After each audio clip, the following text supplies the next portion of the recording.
Well, I think I was first exposed to the Air Force when we lived in Omaha, Nebraska. So my parents had some really good friends, and he was a major and he was an air attaché, and he traveled all over. He was fluent in Spanish and he lived in Argentina, and I was just mesmerized with him. I thought, well, I want to travel the world. I want to learn other languages. And I really felt like serving in the military was a good calling. So I was in the fourth class of women, but I was there with the first class of women. So in 1976 is when President Ford signed the papers that allowed women to go to the service academies. And so I never really saw barriers for women to do things. And I never thought twice about whether that was a place for me or not. But definitely was there with the first class of women. So I wasn't there with the last class without women. So I always had upper class women that helped serve as role models that were there. I was a distance runner, so the physical aspects of it weren't difficult for me. And to be honest with you, some of my classmates, the guys, were very supportive, and they actually somewhat protected the women that were in their squadron. So we were put into flights, of course we went through basic training first there, and so you grew pretty close with your element and then your flight and then your squadron.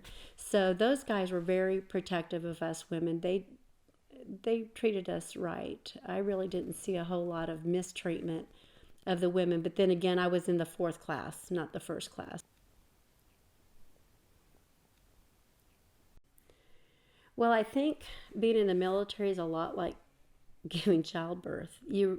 You forget about the bad parts and you remember the good things, down the road. So there were a lot of um, sacrifices that you make when you're in the military. So my husband and I got married 4 days after we graduated from the Air Force Academy, and 3 days after we graduated from the Air Force Academy. And we did not get stationed together the first 2 years that we were married. And so we had to go through that being apart for the first 2 years, which is, in the military, there's no guarantee that you're going to get assigned a joint spouse assignment. And depending on what your career field is, might be more difficult to get together. So those first 2 years we were apart, and then really by the time we were married 10 years, I think I did the math that we were only together for about 5 of those 10 years when you looked at all of the deployments and the TDYs, which is temporary duty assignments, where you maybe go to a 6-week school, or like my husband was in Turkey for 6 months, or 2 months out of the year his squadron deployed to Spain, and this is while we're already stationed in Germany. And so you think about that, and we were overseas quite a bit, and this was all before cell phones and before computers. So the communication tools were not there. The technology was not really there for us to be able to communicate very easily. It was pretty much landline telephone to communicate, or we wrote the old-fashioned letters. And we spent a lot of money on phone bills and some airline tickets just to see each other.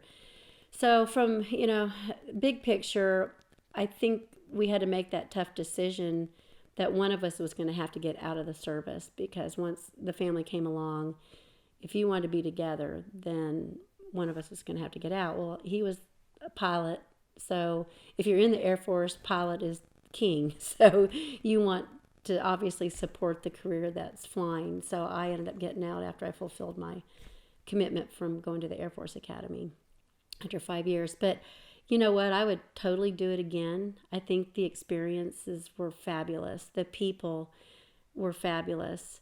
In fact, the best part absolutely are the people. And those relationships is the camaraderie. And that started back at the Air Force Academy. And I think having played sports growing up, and that is really a huge draw for me, was to have that camaraderie and to be in a team like the military is. And those people are friends for life now. The people that we worked with, lived next door to, deployed with, those are our friends, and they will be for life. But the easiest part for me was probably the military side of it, being able to follow orders, because my dad was pretty strict with us, and he was a school administrator, and so he and my mom were good disciplinarians. So I could easily follow orders and had a really good structure for that. And I always told my dad he would have made a great general had he gone in the military. I would do it again. But I would do it differently.